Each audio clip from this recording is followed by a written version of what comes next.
Am I the a-hole for leaving after my girlfriend gave birth to our disabled child? I grew up in a home with a disabled brother. All of my parents' money and attention went to him. They pretty much forgot that I existed. All of our family activities were predicated on my brother's ability to participate. I did not qualify for financial aid. I was not a great student, and honestly, attending college would have been a waste of money. Instead, my grandfather helped me get a job on the oil rigs. It is hard, dirty, lonely work, but it pays very well. I started as a floor hand apprentice. It is basically the lowest of the low. I did not cut off my family, but I did not go out of my way to stay in contact. I was working in another state and they did not have time for me anyway. I got a call about 10 years later. My little brother had passed away. I went to the funeral, and my folks looked about 25 years older. It was good to see them, but I left pretty quickly afterwards. It is hard to explain, but I never really got attached to them since they had ignored me since I was 5. I was never treated badly or anything. I was just sort of a second thought.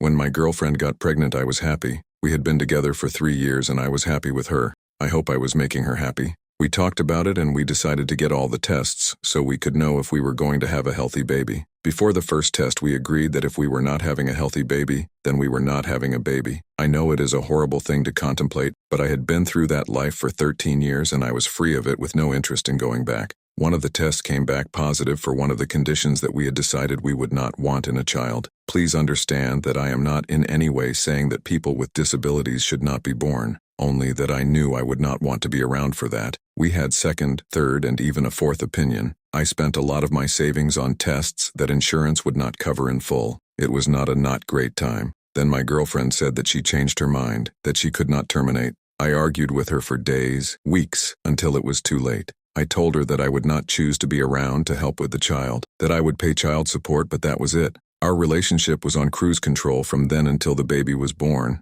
I made sure she got home safe and then I went to work, and I never went back. I pay the child support that I was ordered to pay by court. I did not fight it or dodge it, but I have not seen her or her child since the hospital. I got married 3 years later. We are expecting our first child, and I heard from my ex. The child had passed away. She wanted me to come to the funeral. I said no. I knew it was coming. It was still a gut punch. My parents are upset with me for how I handled things. They went to the funeral. I told them that I did not want the life they had lived while my brother was alive, and that my ex had tried to force me into it after agreeing not to. They said that they were disappointed that they had not raised me right. I got angry and said that they had not raised me at all. I asked them to show me anything they had from my childhood that showed that they had taken the slightest interest in me. They said that wasn't fair because they had to care for my brother. I just said that was my point and hung up. I feel bad about the whole thing, but my ex knew how I felt and why. To this day, I do not understand why she changed her mind. My wife and I talked before getting married and made the same decision, and thank God we did not have to make it, but she understood how I felt. Her mom and dad talked to us about it, and they told us that we had to do what was best for us. I had told them everything about my past that was relevant to my relationship with their daughter. Sorry for rambling, but I guess I am just trying to put all my thoughts down while I have the courage to ask. Am I the a-hole